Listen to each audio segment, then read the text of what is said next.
ভগবান কি জয়। সেই মধ্যরাত্রিতে যমুনা পার করে নন্দ ভবনে গেলেন। নন্দ ভবনে মা যশোদার পাশে সেই সদ্যজাত শিশুকে রেখে যশোদার কন্যা সন্তানকে সেই রাত্রিতেই কংসের কারাগৃহে নিয়ে এলেন।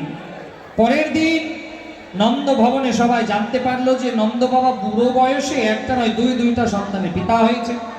সবাই আনন্দে নৃত্য করতে লাগলো, উৎসব করতে লাগলো। দেখুন, এই কথা প্রসঙ্গ তো অনেক, কিন্তু সময় অল্প, তার জন্য আমরা নন্দ উৎসবে প্রবেশ করছি।